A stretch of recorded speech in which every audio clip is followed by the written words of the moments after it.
Så jag tror att vi kanske kan börja nu, så får de som kommer lite senare trilla in allt eftersom. Hjärtligt välkomna till Shifaa Institutets föreläsningsserie under Ramadan. Vi hoppas att ni alla mår bra och att ni har en berikande Ramadan, inshallah. Må Allah subhanahu wa ta'ala acceptera era fasta och era goda handlingar. Varje söndag så träffas vi här tillsammans med någon av våra fantastiska föreläsare som håller en föreläsning med ett tema som är relaterat till hälsa och välmående utifrån ett islamiskt paradigm. Mitt namn är Jenny och jag kommer vara er moderator under dagens föreläsning. Precis som broder Jamaluddin nämnde så är jag själv medlem i Shifaa Institutet där jag bland annat sitter med i styrelsen, är en del av strategiteamet men är också med i utskott om systerhälsa, konvertithälsa och hälsa kopplat till trauma med flera. Vi är jätteglada att ni är så många som varje vecka visar intresse för Shifaa Institutet och som vill delta på våra föreläsningar under Ramadan. Det är en jättestor ära att få möta er alla och dela denna stund med er. Eftersom vi är flera deltagare här som inte pratar svenska så kommer jag också ha presentationen på engelska. Och det är bra att veta att föreläsningen kommer hållas på engelska om det är så att det finns många här som inte kan svenska. As we have several participants here that don't speak Swedish, I will also have the presentation in English, inshallah.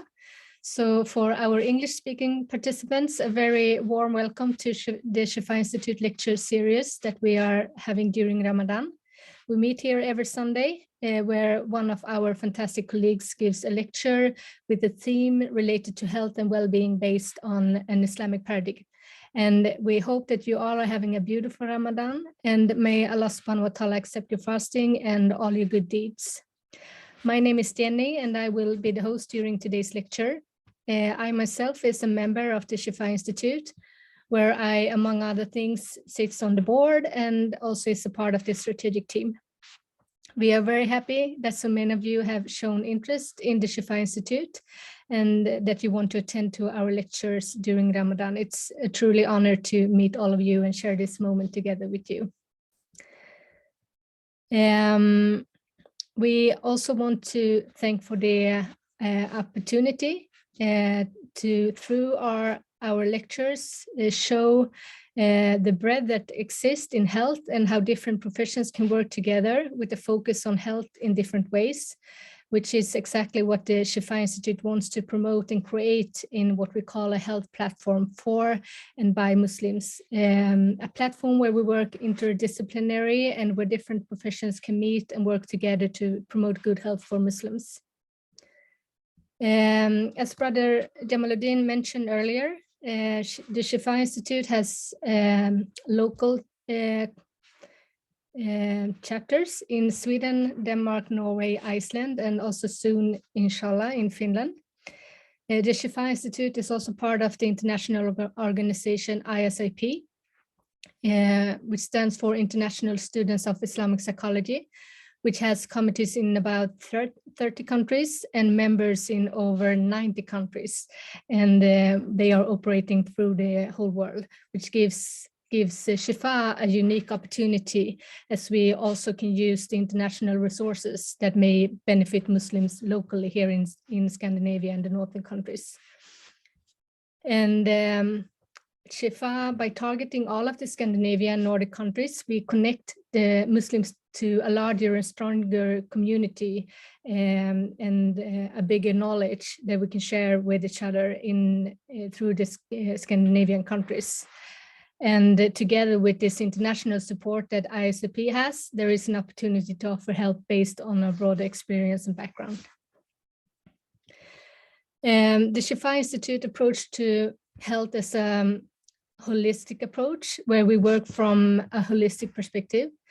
We are trying to change the perspective that is the norm in the traditional Western context of how to work with health promotion efforts. And we believe that we need to step away from the narrative that health is reduced to only touching a certain specific area and instead increase the understanding that health should be connected to several aspects.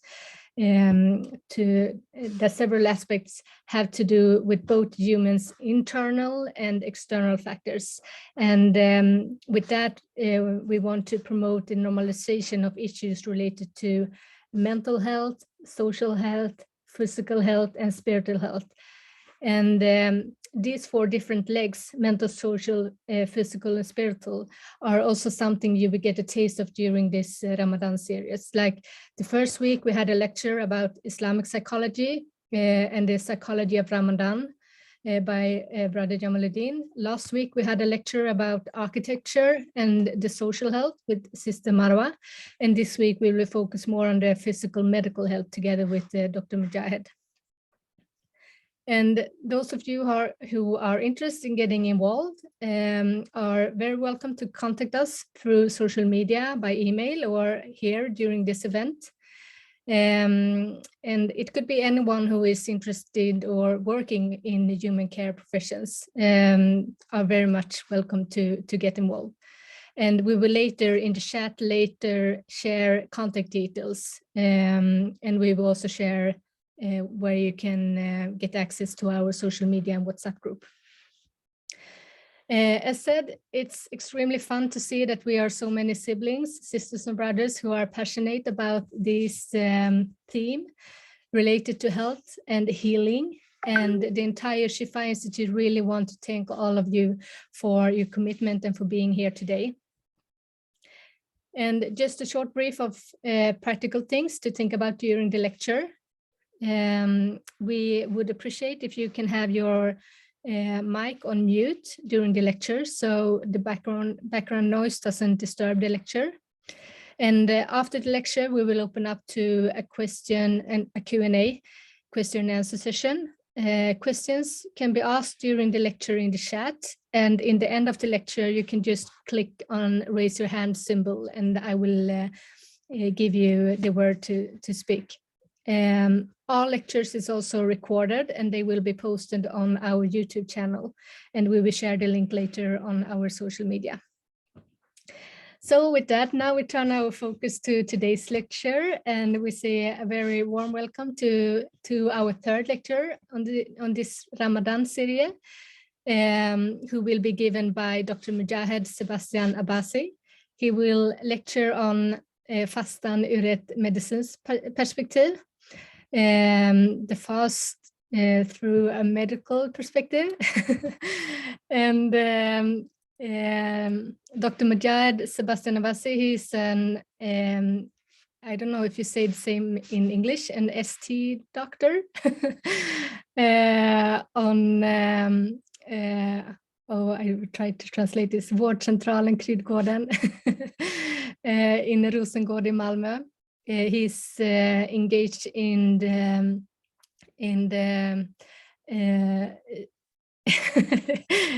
i specialistföreningen Svensk Förening för Allmänmedicin och Läkarförbundet. I will take it in Swedish, I'm sorry. Han forskar på just fastanseffekter på graviditet, och ni har säkert sett honom medverka i andra events under Ramadan, där han har pratat specifikt om denna forskning. Broder Mujahed är aktuell talesperson för den framtida moskén som håller på att etableras på Bornholm, och han är också en del av att leda Shifaas medicinska utskott. And with this we turn over to you, Brother Mujahed. Thank you so much for being with us today. Thank you so much, Jenny and Shifaa, for having me. I think I'll start with asking which language that is preferred by the participants, because I can do this in English or I can do it in Swedish. It depends on what the participants prefer. So if there is anyone that do not want me to do it in English for some reason, maybe you can raise a hand or say why, and I can try to do it in Swedish as well. So maybe write in the chat if English is a problem. So far it seems that people want me to do it in English. Yes, I think so too. Yeah. Yes. Yeah. So I suppose I will proceed in English then. Okay. Okay, super. Welcome and thank you so much for listening in. I hope you will leave this hour with hopefully some knowledge and perspectives on the topic and content with me and Shifaa. So let's jump into it right away. The evening, this is in all is going to be in Swedish, but I'll talk in English, so hopefully you'll follow along. So fasting as a concept, some English words and Swedish words are the same, so that's a positive thing at least. What's going to happen in the body when you fast? The science, research on the topic, and then some sunnah and healthy things to do during Ramadan, and as mentioned before, questions in the last part of the lecture. So let's start with this hadith, just to give us an atmosphere, just to give us a good start, because what is Ramadan is not about medical or health benefits mainly. It's about something deeper, and this hadith is a little bit about how we should behave as Muslims when we fast. And the hadith says, approximately translated into English, when you wake up as a fasting person, you should not use harsh language and you shouldn't be rude. If someone is fighting with you or not nice to you, you should just answer, I am fasting, I am fasting. But fasting, even though it has been practiced in all religions, all big religions throughout time for thousands of years, it is now becoming more popular among non-religious people as well for its proposed health benefits. And so there has been a lot of research going on the last couple of decades, mainly from approximately 2000 forward, and it has shown both cons and pros with fasting related to health. I'm going to go through a few of it, a few areas related to it, and my research is focused mainly on pregnancy. So I'm going to talk a little bit about that, and also I know that a lot of people have been so far very interested in that particular topic, so maybe we'll delve into that a little bit more than the other areas. To begin our journey through fasting and the health perspective on it, we need to discuss what fasting is. Briefly, fasting can be very different things for different people. For us as Muslims, it's well defined. We call fasting a time window from 1 hour to another hour, and that's it. We don't eat, we don't drink, we don't consume anything during that time. But fasting can also be eating, just not eating everything. It can be not eating but drinking. It can be eating much less than you usually do. And these are the four main fasting mimicking diets and fasting regimes that exist and that has been researched upon. So the ketogenic diet is fasting mimicking. So when you do the ketogenic diet, like LCHF, for example, you come into a state of fasting, kind of, even though you eat, because the body transgresses from sugar to fat metabolism. And that's precisely what happens when you fast as well, regardless which fasting you do, but more or less so depending on which type. ADF stands for alternate day fasting, which simply means that you fast every second day. And the 5-2 diet has been quite popular lately, even though it's the one with the least health benefits, probably according to research. And that means that you fast 2 days a week and you eat 5 days. And that is actually similar to the Sunnah fasting, David's fast, as far as I know it's called, due to the Prophet David fasting in that manner and Prophet Muhammad adopting it too, Mondays and Thursday, if I'm not wrong. So you can divide those into categories, and I've done that below. And the calorie restriction that you perform during the ketogenic diet also follows along. You do not eat as many calories when you fast. You cannot eat as many calories, of course, for practical reasons. But then you can divide them into intermittent, and an undercategory, subcategory, a subgroup of intermittent fasting is the periodic one, which time-restricted eating, or TREE, is a part of. And that is the same thing as Ramadan. It's equivalent to Ramadan. So it's a time window in which we do not eat, we do not drink. So let's go on to what happens in our bodies. I just mentioned it briefly, but the main thing that happens is when you do not supply the body with all the calories, all the energy that we usually do, slowly the body goes into what is called a ketosis, partially or fully, depending on how big an amount of calories you add and do not during the day. And these are on this picture, you can see a sugar molecule, and you can see a fat molecule, actually a few fat molecules, fat and sugar.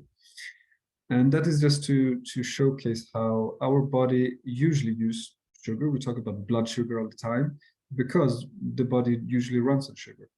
But when we fast, we transgress, I suppose, into a state of fat burning, and we use fat or ketone bodies as our energy source. And that changes a lot, and it affects us a lot. And most of the effects that we'll talk about, both the positive ones, the health benefits that we mentioned before, that so many are into now, regardless of religion, and the risks that we'll be going into as well, related to my research field, they are related very much to this state of ketosis. This one we can just have a look at quickly. It divides the different types of fasting into the different effects that it causes. So the different types of fasting causes different effects naturally because you fast in different ways. I have tried to illustrate and just explain briefly blood fat, cholesterol in the top row with the fat molecules there. And the larger one means a larger effect, the smaller ones mean a smaller effect. The blood pressure is illustrated by the other symbol there, and all of them affects the blood pressure. All types of fasting affects the blood pressure. And for those that knows a little bit about health, maybe works in the area themselves, and even if you don't, but you have older fathers and mothers perhaps looking after them, you know that the cocktail for a blood clot stroke is blood pressure and cholesterol, a high cholesterol level and high blood pressure.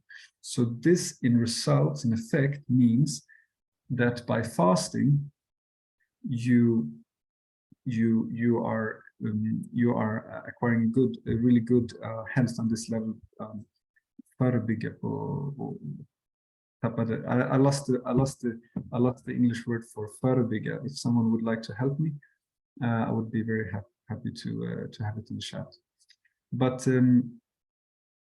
the next symbols are the pancreas, which produce insulin related to diabetes. And what happens when you fast is that you get more sensitive to insulin, which is good, and which is the opposite of what diabetes is. So you're not sensitive enough when you have diabetes. The weight, you lose weight when you fast, not so much as you can see while you are fasting as a Muslim during Ramadan. Prevention, yes, thank you. Of course, prevention is the right word. Thank you so much. And then finally, the two last symbols is for cancer and the immune system. And as you can see, actually, they are much larger for the tree or Ramadan, if we move to Ramadan, because the greatest effect on the immune system and prevention, cancer prevention, now I have that new word in my vocabulary, is the greatest effect you have from Ramadan, mashallah. So we'll go a little bit more into that. I'll show you some interesting statistics in a minute, but I think this is worth to mention because there's a lot of talk about the other 5-2 and alternate day fasting among those that are interested in health and not religion when it comes to fasting. But mashallah, Ramadan seems to be to give stronger effects on many aspects of health, actually. This is a quote from one of the professors at my university, Lund University, and she states that fasting is the natural disposition of the body. Fasting is the natural disposition of the body, or state, you can say also. Next thing to go through, as I said, was the research. So we're going to go into the research now, and this is the one I wanted to show you about cancer prevention. So this is a list of a few countries. You can see for yourself that the amount of cancer is tremendously different in different countries. And many think that cancer is something you cannot affect by your life standards, by the life choices you do. But that is wrong, and this is a proof of it. But this is not equivalent saying that Ramadan is the reason. Of course, there's many different reasons why this looks as it does. Afghanistan and Pakistan, India, Iraq, Indonesia, and Cambodia on one side, where there's very few cancer cases. And then you have on the other side, America. I don't think many are surprised, with most cancers in the world. And they're also the most unhealthy in the world. They also eat the worst food in the world, and this is the result of it. So Canada and America is the most unhealthy countries in the world. And this is what it results in. Sweden is not on the list, but it's just shortly after those listed. I don't know exactly, but I think it's approximately half of the American one. So what is the reason? Well, Ramadan is probably one of the reasons, but the dietary patterns is other parts of the explanation. Smoking and alcohol is very important too. So what we see here is actually that as Muslims, we can be proud that we actually do have a very healthy lifestyle in many aspects. We do have things we have to think about, and I'll mention a few later, but mashallah, this is a thing to be proud of and to think about and to empower in our communities, to continue not using drugs, alcohol, smoking, continue to focus on good diet, and to uplift, take Ramadan as a good example in regards to health as well. So I think that's enough when it comes to cancer. You can always ask more if you're interested in that particular subject later. But I think we should go on to another very interesting area, which is the heart, or cardio protection. So I have mentioned briefly a few effects on the heart, but as you go into the state of ketosis, things happen to the heart. A lot of things happen, and the ketone bodies actually strengthens your heart, which means that, as you can see, if you understand Swedish, you can see that you have a lower risk of heart failure if you fast. And that is directly due to the ketone bodies, as we understand it now. And then we also have a lower risk for like stroke and blood, acute myocardial infarction. I mean, what do you say in regular language? Yeah, blood clots, simply, in both strokes in the head and in the heart. So that is due to the indirect effects on the blood pressure and the cholesterol levels that we talked about before. And I think this is very interesting, because what cardiologists discuss today, heart doctors discuss today, is that in the future, maybe fasting will be used as a non-pharmacological intervention, simply meaning that we're not only going to take medications and medicine for prevention of heart disease, we're also going to prescribe fasting to our patients. Mashallah. There is also other effects, but those are the most important ones, I suppose. And also on this subject, do ask if you have any questions, if you think this is particularly interesting. But I'll move on to the obvious area of nutrition and dehydration, or are we dehydrated? That's the big question. Are we undernutritioned during fasting? Well, we do get less energy.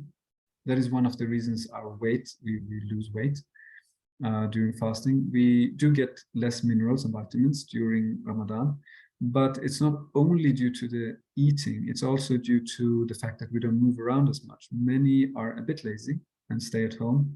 I do understand, I'm myself much more tired during Ramadan, but we need to be better at coming out into the light, into the sun, and move around. Because, for example, D vitamin is produced through sunlight, partially, and we can see that for instance, and many other minerals and vitamins are we have a lack of it during Ramadan. A healthy person can, of course, make up for that by eating a bit in the evening and then the weeks after Ramadan. It's not a big issue, but as we'll discuss next, there is groups of people where this might become an issue. Lastly, on this topic, this area, I'll just briefly mention dehydration. Well, we are dehydrated. We do have less fluid in our bodies while we fast, obviously. So we are dehydrated, but we make up for it in the evening if we drink enough. And we should drink approximately a liter to 2 liters, depending on our body size. A 70-kilo person should drink approximately 2 liters per day. We'll come back to those specific health tips when we discuss the Sunnah and some health tips for the month. So let's move on to my research topic, and I've listed in Swedish here the mother, the birth, and the long time effects or outcomes as subcategories or subtitles. So briefly on the mother, usually the mother is not very strongly affected if she fasts during pregnancy, but some are. It's very individual. One of the things that usually happens is that a mother gets more problems with nausea and vomiting if she fasts, so it's a bit more difficult for her, although not dangerous. And usually as the pregnancy prolongs, it gets more difficult for the mother.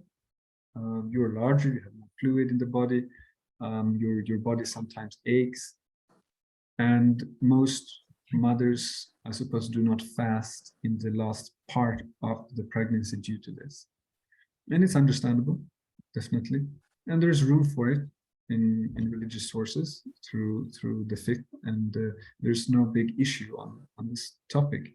However, if we look at the next two subtitles here, the birth effects and the long-term outcomes of fasting during pregnancy, it is a little bit, I think it's a problem, because what we have seen until now, mainly from Muslim countries, research in Muslim countries, Indonesia is one of the major countries where we have studies from. There was a huge study being done in 4 waves with 40,000 households in Indonesia from 1993 until not very long ago, approximately 10 years ago, where we got a lot of data, and we could use that to say a lot about the effects. What we saw then in those studies and many other studies from Burkina Faso, Pakistan, Tunisia, Saudi Arabia, from many other countries as well, is that the effect on birth is there in low-income countries and undernutritioned areas in the world where people are poor, simply put, because they don't have the healthcare, they don't have the nutrition, they don't have the facilities, they don't have the possibility to make up for problems and shocks occurring during the pregnancy. So what actually happens is that more daughters are born in those countries as a result, because boys during the development of the fetus needs more energy, grows faster, and if something goes wrong, if they don't get the energy, if they don't get what they need, unfortunately they die in the womb. So in undernutrition, poor countries, we can see that more daughters are born due to this, and therefore there is a risk in fasting, definitely related to Ramadan. And looking at more well-off countries like the ones we are in, most of us, maybe in Scandinavia, in Europe, the risk seems to be mild, and it might not even be there, because we can make up for it in nutrition. We can make up for it with controls, regular ones. If there is something wrong, we can correct it. And there's ultrasound checks done on the baby, and so usually it can be prevented, as it seems, but we don't have the data actually. And I hope to take up, work with this kind of topic for many years to come, and hopefully dig out those data to see if it is safe or not to fast during Ramadan as a woman in Scandinavia as well. But we don't know that for sure yet in regards to birth effects or short-term effects. Discussing the long-term effect, though, is very interesting, and it's also hard because, you know, studies cannot be done in any way. You have to do studies, study designs in certain ways to be sure of the results. There is, some might have heard about confounding factors, like what is the real reason? Is it that the mother fasts, or is it that she doesn't sleep? Is it the fact that the child might be affected because some mothers eat differently than others? Is there anything else that can affect it, like season? All these kind of things are, of course, included in serious studies. So most of the studies I've included in the research I'm doing now do have answers to these questions and do control for all these different confounding factors, all these possible problems that could be explained with yourselves. But looking at the long-term effects, what we can conclude is that there is a lot of long-term effects.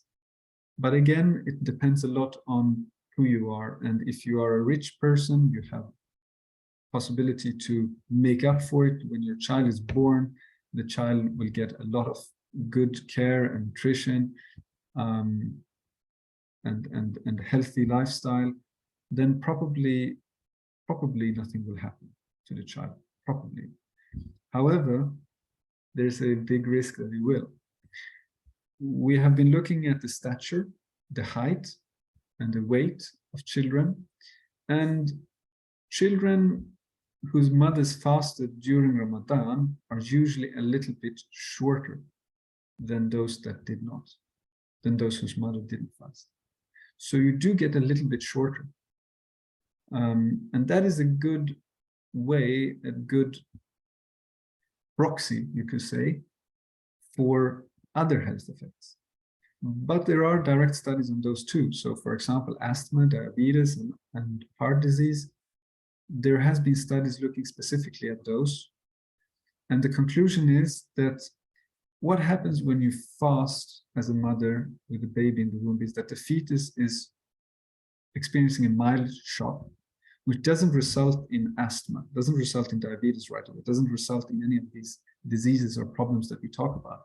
However, as the child grows up, in combination with environmental shocks and deprivations, there is a higher risk of those children whose mothers did fast with them in the womb to develop those problems. So you can say that your resistance, your strength is a little bit lower, your immune system is a little bit weaker, your body is a little bit weaker in general if your mother fasted during it. But the last thing I would like to say here before we move on is that it depends very much on which part of the pregnancy that the mother do fast. So it's not the same thing, and that's why I said it's a little bit problematic that most mothers might fast in the beginning of their pregnancy and stop in the later part, because the problems occurring long term is usually if the mother fasts in the first half of the pregnancy. And that's when it's easiest for the mother to fast. And sometimes the mother doesn't even know she's pregnant in the first couple of weeks, maybe even a month or so. And that's the first trimester, the first third, and the second third of the pregnancy is the part of the pregnancy in which the fetus, which is child, is most susceptible to a shock, to danger, and where we should be most careful, and which I generally would advise a woman not to fast, or at least be very careful about doing so. This is big news to many, especially women, and I know that there is a balance here in putting more anxiety on women that already are very anxious about their small little babies and their best interests. And this is in no way a means to put more pressure on the mothers who are, mashallah, doing a huge effort in just being pregnant. But it's a very important thing that we talk about it, so that the child health increases among the Muslims, and that that our children, our future generations, become the most healthy and the very best they can be. I will allow more questions, of course, on the topic as we proceed to the Q&A later, but I have to go through a few more slides. So let's jump to the last part before that, which is a combination of some sunnahs and medical knowledge on the different topics. So I've added a few hadiths here together with the brother who helped me prepare this, a colleague whose name is Muhammad Fakhru, who I'm working with. And this hadith is about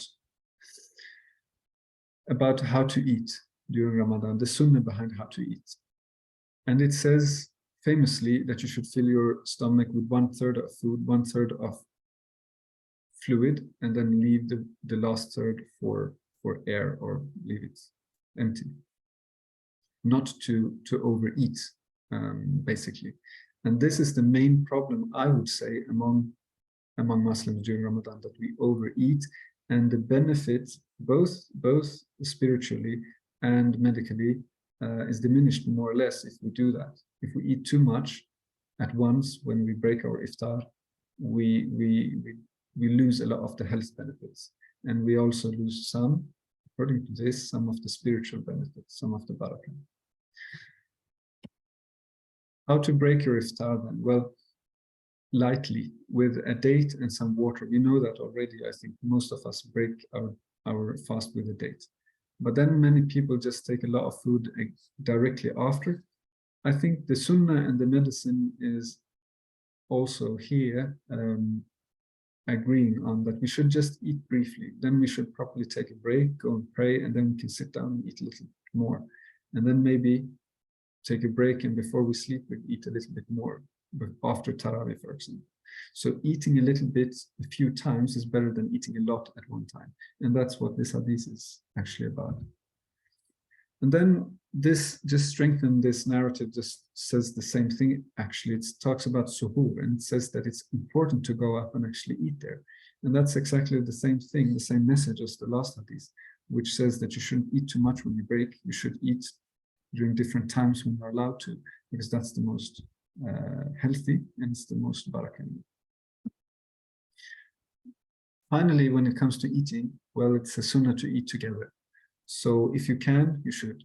And alhamdulillah, some of us are blessed with families and some are not.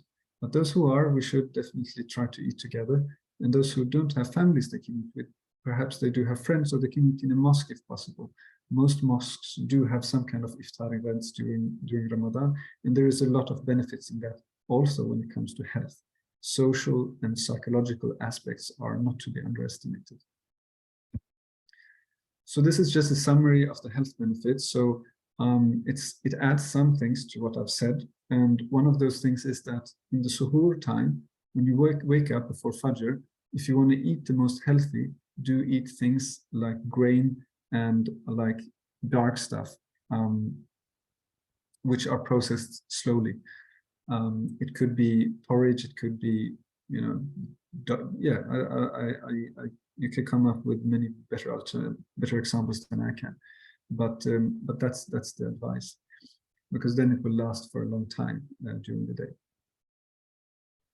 Then it says what I just repeated before a few times: don't eat too much at one time, but spread it out and eat a few meals during the time that you can. And finally, try to change sweet with green stuff if you can. A lot of people laughed last time I said this because I said you can change the chocolate for a carrot. But truly, I mean, green stuff do taste good as well, and you can eat something together with it. It would make a big difference for us. Next area which the Prophet addressed is in regards to drinking. And he said, again, similarly to eating, that we should not drink too much at once. And there is, interestingly, research behind this that strengthen this idea through a health perspective. Because if you do drink a lot at once, the result will be that you will pee it out again, because the body won't handle it in the same way as if you drink a little bit during a prolonged time. So there is not only a sunnah, but also a health benefit also in this.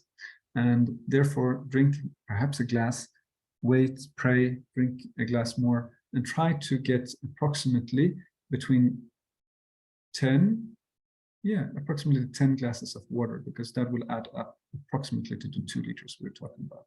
And this is a conclusion about the drinking, which states exactly that. If you are 70 kilos, 2 liters per day is what you should have.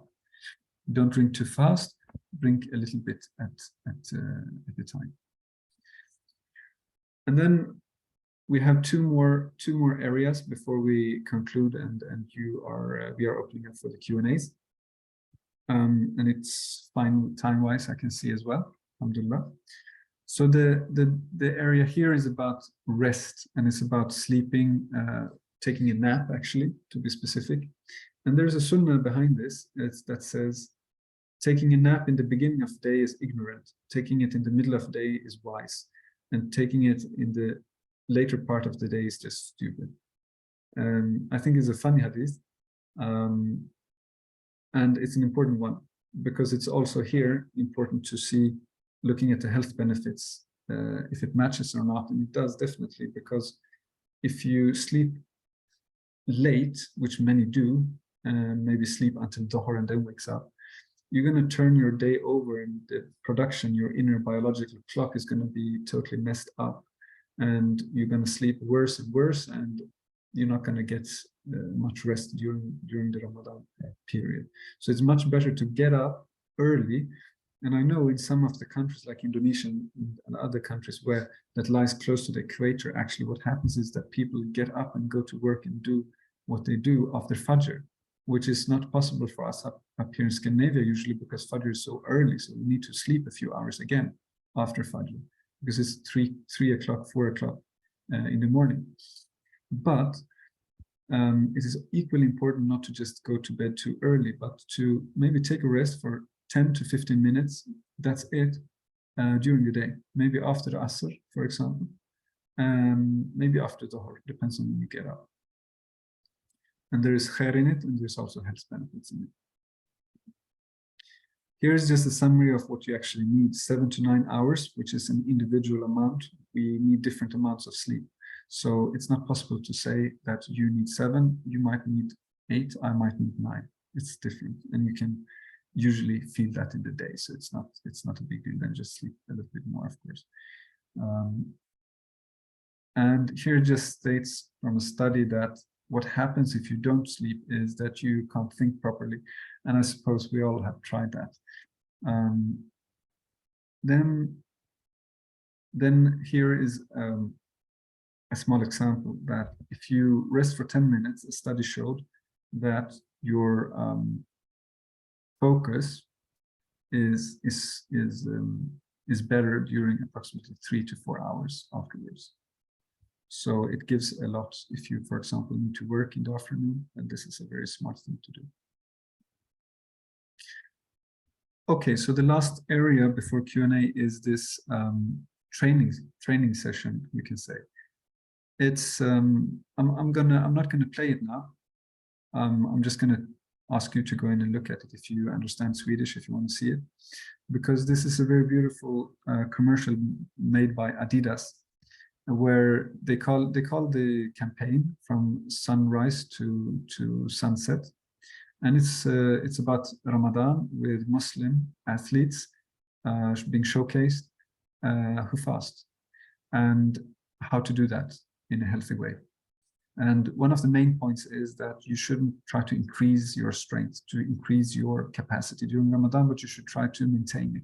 You should try to put your exercises in the evenings, because then you can resupply shortly after instead of in the early parts of the day, and so on and so forth.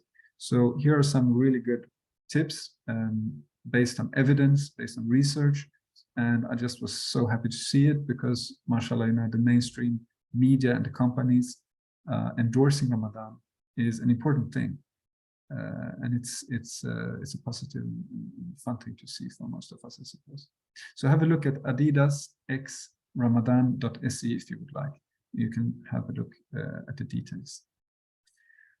So summary of the lecture I've held is that the idea behind fasting, religious fasting, is purification of the soul. It's to attain some kind of empathy, some kind of taqwa, as we talk about in Islam, fear of God, and to develop yourself, become more patient.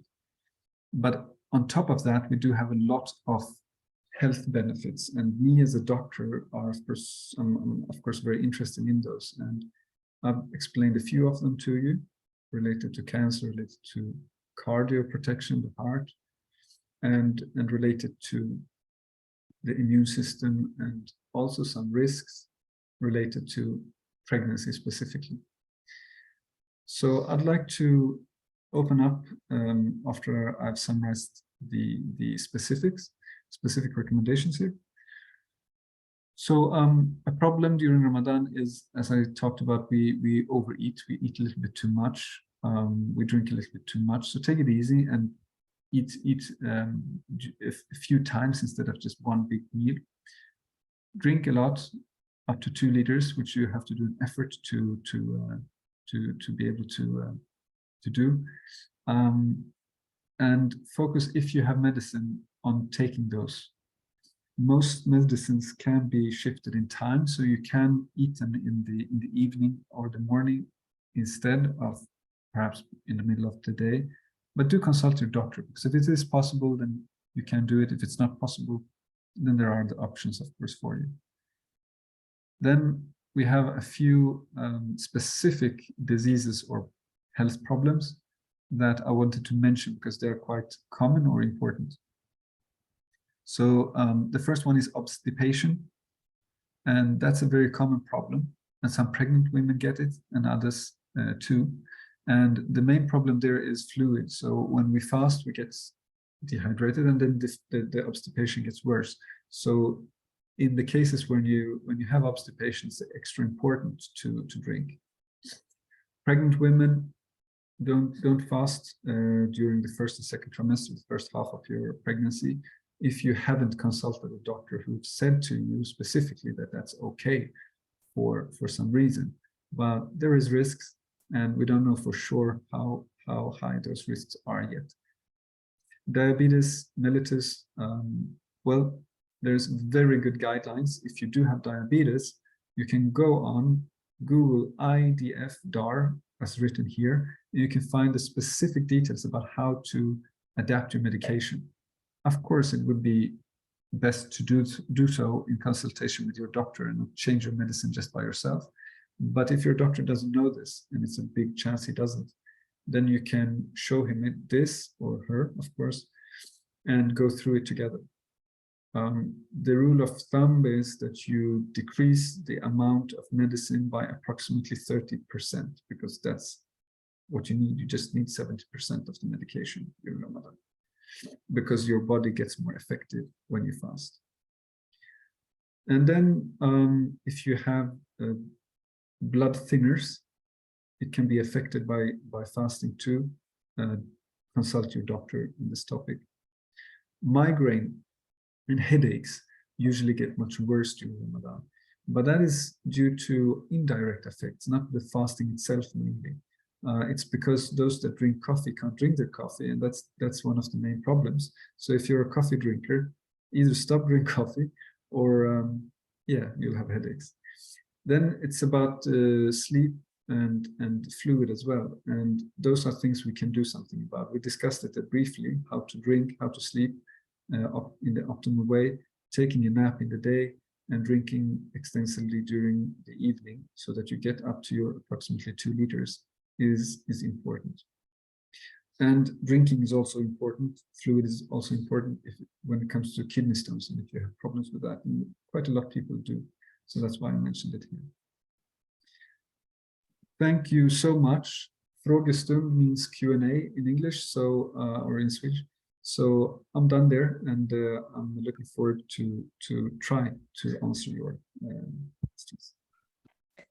Thank you so much, Brother Mujahed. We are extremely grateful to have you with us today.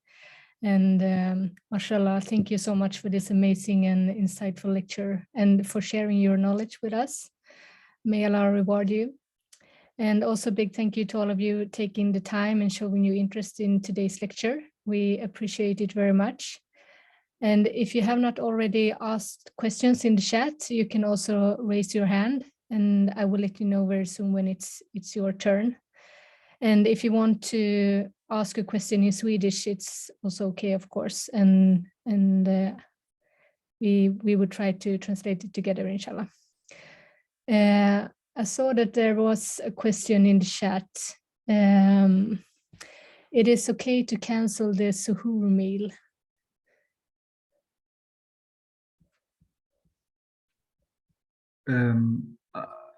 I suppose that's half.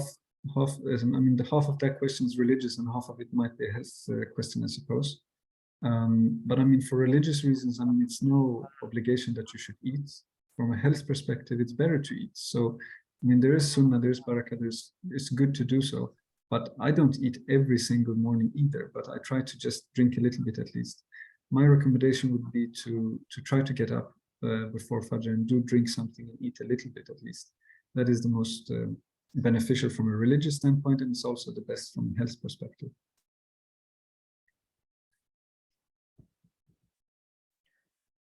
Thank you. Okay. You could just use your raise your hand, and we will pass the word to you if you want to ask a question to Dr. Mujahed.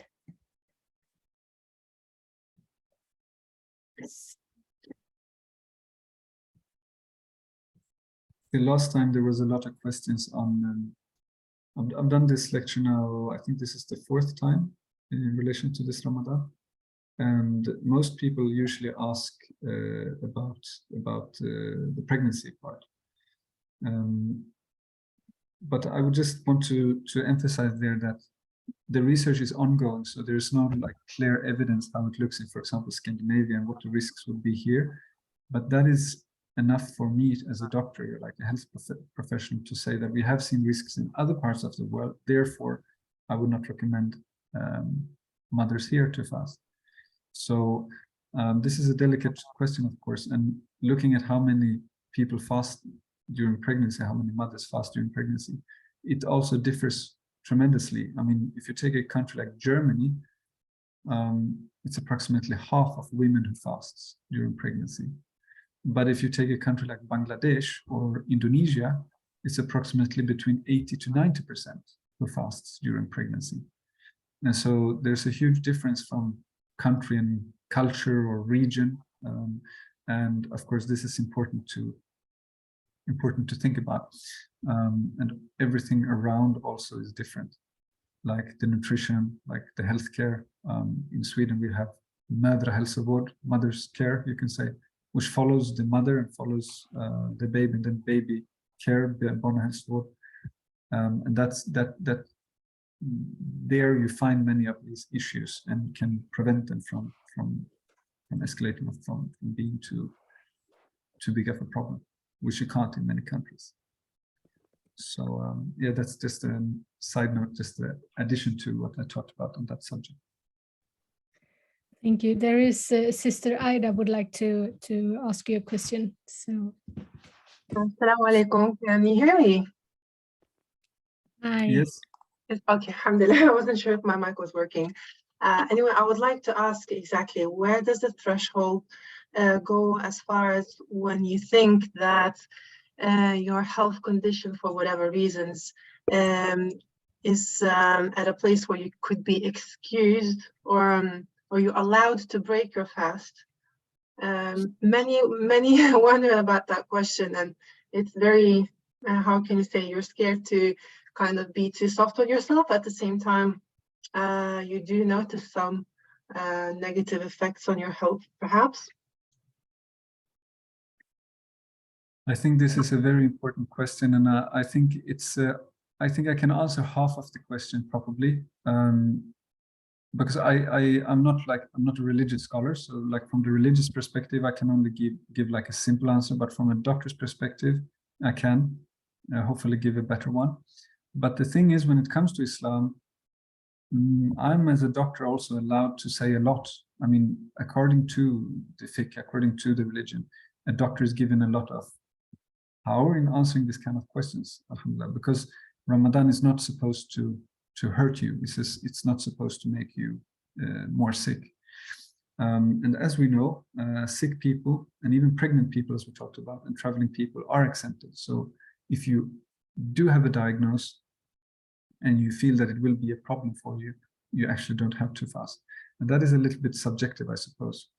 But if a person comes to me as a patient and asks me, should I fast or should I not? Then I won't just give them a quick answer. I will have a look at the specific problem and see if it can get worsened or better by fasting. Some diseases can actually get better by fasting. Hippocrates, which is by no means a Muslim, even though he was very wise, he said that to eat while being sick is feeding the disease. So fasting has been for thousands of years part of doctors' non-pharmacological intervention. So doctors have been treating patients by fasting, also in non-Muslim culture, like the old Greek antique cultures. So I would say that sometimes it's actually good to continue fasting for some different health problems, and sometimes it will be necessary to pause or to maybe try again later. I can give different examples of these different cases if you want to. I mean, pain is one of them, headache specifically. As I mentioned, headache and migraine usually gets much worse during Ramadan, but it's not often it's not often due to the fasting itself. It's due to the deprivation of sleep, it's due to coffee, it's due to fluid. So what could be done in that case, maybe that person could take a break for a short time, sleep well, drink well, and manage their coffee habits, and then try again, for example, in a few days. So I think it's something that would be very good if you have a doctor, preferably a Muslim doctor who are interested in the topic, that you can discuss this specifically with, depending on your health problem, instead of giving just a general answer, because we cannot apply that to every single health problem. And then I would just like to add that my experience is that people are actually too hard on themselves, that there's a lot of situations where people should maybe been exempt and shouldn't have had to fast, but they fast anyways because they want to. I think that is more, in my experience, more common than the other way around, but Allah.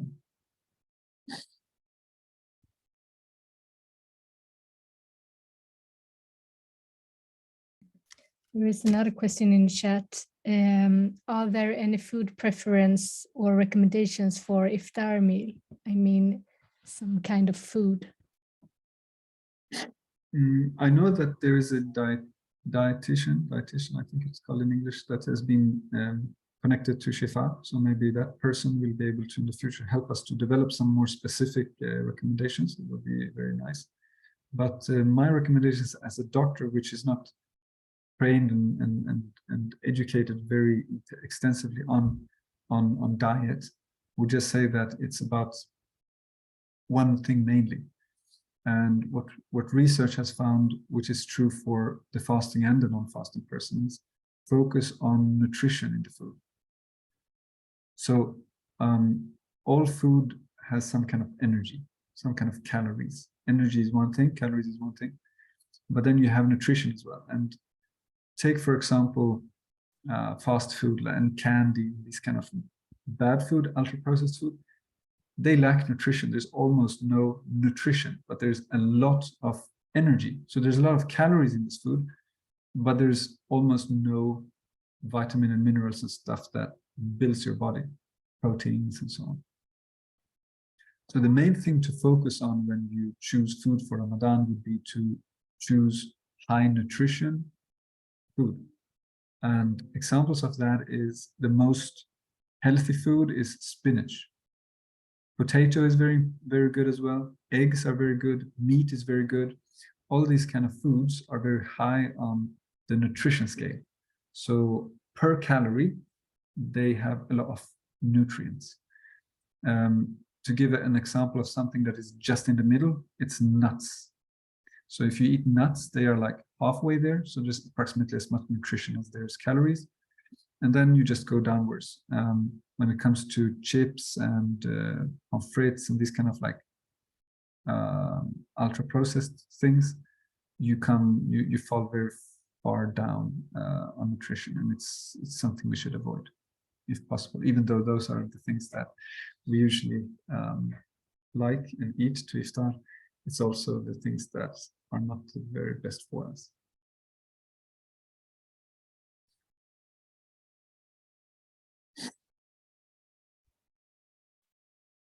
Thank you so much. So please, Omar, you have raised your hand, so please ask a question. Assalamu alaikum. Walaikum salam. My question was regarding fluid replacement, vätskeersättning. Let's say, for example, if I didn't drink enough amount of water, would it be okay to have fluid replacement, vätskeersättning, to drink it, or is it not recommended? It's a good question. I think that it would be a good thing to do. I mean, vätskeersättning is usually, fluid replacement is something you use usually when you don't get enough to drink, as you mentioned. And if that is the way for you to get it, then that's good. That's good. I mean, it's just about try getting as much fluid inside as possible. The practice I do myself personally, I try to drink, like remind myself to take a glass of water or something similar, like every hour or so. Try to do so during the time we can. And of course, I don't always drink the 2 liters I recommend here myself, but trying to reach there will both affect your health, of course, but make you more concentrated and focused.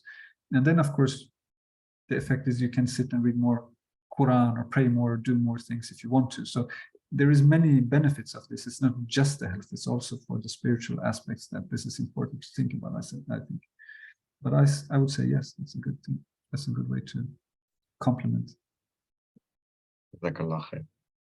Barakallah.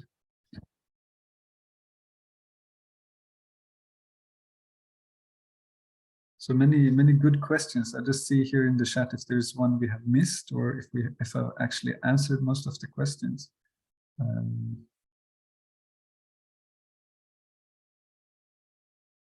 I think you have answered So, the questions here. I mean, if you come up with a question afterwards that you want to ask Brother Mujahed, please feel free to email us and we will pass on your question. And you can find the email address in the chat, or if you send a PM in our social media as well, that is also okay. So sometimes you have to think about it for a while, and then there is some questions popping up afterwards. It could happen, and then you can always email us and we will pass the question on. So if there is not any more questions now, again, thank you very much, our dear brother Mujahed. You have raised several valuable insights that we can take with us during Ramadan. And There's someone asking, can we get the PDF that doctor presented during the session? We have recorded the lecture, so we will share it on our YouTube channel. So then you can get access to the lecture through the YouTube, inshallah. I can see that there was a sister here raising her hand, I think. Okay. Yes. Yeah, I have a question, please. At the last week of Ramadan, I used to feel very tired, not like the first 2-3 weeks. I cannot concentrate so much in my work. I have lower energy. Is there anything I can do to avoid reaching this at the end of Ramadan? Thank you. So a very good question. Most people feel very tired the first days or weeks because we go into ketosis. So because the body transitions into fat burning mode. So there's a physiological explanation to that circumstance. But in the sister's situation, it's most probably something else. So it's most probably due to sleep deprivation, due to dehydration, and due to low energy intake, a combination of those most probably. So then, of course, if you reverse it, so the thing you should probably focus on is to look at those three aspects and see if there is one of them you are lacking. If, for example, you are not sleeping enough, if you are not drinking enough fluid, which we have been talking quite a lot about, which do affect a lot your concentration and focus. And then thirdly, of course, your intake. So if you can perhaps, if you don't eat enough during the eating window, then you can perhaps add an extra small meal somewhere, for example, after Isha, before you go to bed, as an example, or do eat, waking up at Fajr, do eat something there, for example, or both. So these three things is what you should have a check on. And since I don't know your routines, I cannot say which one of those you should focus on. But these are the three you should have a look on and try to optimize. Okay, thank you so much.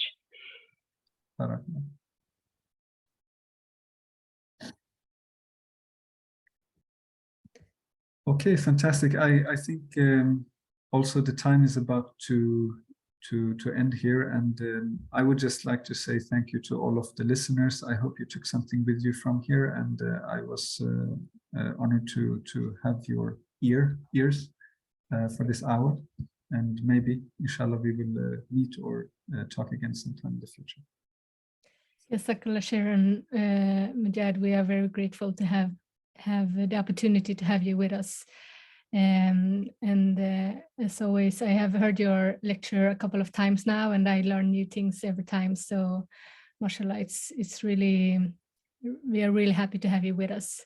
And as I said before, we are recording this lecture, and you will get access to it on our YouTube channel, and we will share it, the link, we will email it out, and we will also share it in our social medias.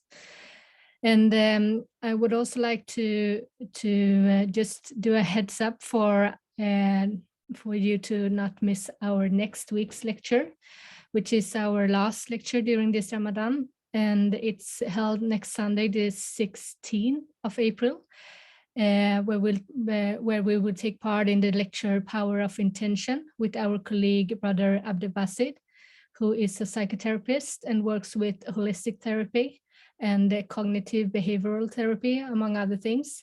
And that lecture will also be held in English.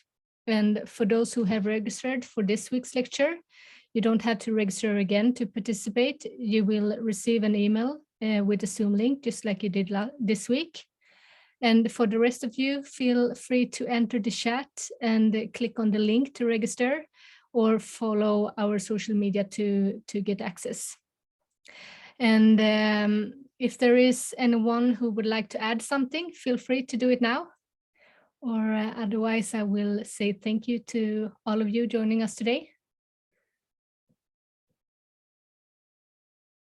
Okay, so thank you, Brother Mujahed. Thank you, everyone who have been part of this this day together, and take care. Barakallahu fikum. Assalamu alaikum. Assalamu alaikum. Thank you. Assalamu alaikum wa rahmatullahi wa barakatuh. An honor to have you all with us. Thank you, Sister Jenny, for hosting in an excellent way. Thank you, Sister Beza, for, as always, doing amazing khidmah. Thank you, Brother Mujahed, for your amazing lecture, as always. This is the third, fourth time we've heard it during this holy month of Ramadan. Allah bless you. Just speak some Swedish. Tack till alla syskon i Sverige, Danmark, Norge, Island. Tror inte vi har någon från Finland, men tack till dem också. Och vi ser fram emot att träffa er nästa vecka, inshallah. Och hjärtligt välkomna att bli en del av Shifaa Institutet. Mer information finns i vår WhatsApp-grupp i hur ni kan engagera er, inshallah. Vi behöver fler syskon som är intresserade av att jobba med psykisk hälsa, social hälsa, fysisk hälsa och andlig hälsa ur ett islamiskt paradigm. Och normaliseringen av de här perspektiven är väldigt viktiga, för vi vet att det är många muslimer som tyvärr inte söker hjälp av olika anledningar, och det är därför genom att vi normaliserar med vårt folkbildande verksamhet så kan vi bryta denna stigma så att fler syskon vågar söka hjälp för deras hälsorelaterade frågor. Vi är många med olika professionella bakgrund som är med i Shifaa Institutet. Både Mubarak är läkare, jag själv är samtalsterapeut och islamisk psykolog, syster Jenny är inredningsarkitekt, syster Beza är en diakon. Vi har arkitekter, inredningsarkitekter, läkare, pedagoger, dietister, psykoterapeuter etc. som kommer finnas till förfogande. Man kan också bara vara en vanlig medlem som är bara intresserade i hälsorelaterade frågor ur ett islamiskt paradigm, och då kan man mer än gärna också delta. Vi behöver mer personer som jobbar genom vår social medieutskott så vi kan nå ut till bredare målgrupper inom både Sverige och resten av Skandinavien. Och via ISIP, i och med att vi är ISIP, Skandinavisk avdelning, så har vi en stark internationell förankring också med många av de resurser som kan vara till fördel för vår lokala omma också, inshallah. Så tusen tack för att ni har deltagit, kära bröder och systrar, nära vara med er. Och jag önskar er en fortsatt fridfull dag, inshallah. Och må Allah subhanahu wa ta'ala acceptera er fasta, er siyam och också er iftar, inshallah. Barakallahu fikum, assalamu alaikum wa rahmatullahi wa barakatuh. Tack Mujahed. Vi slutar spela in.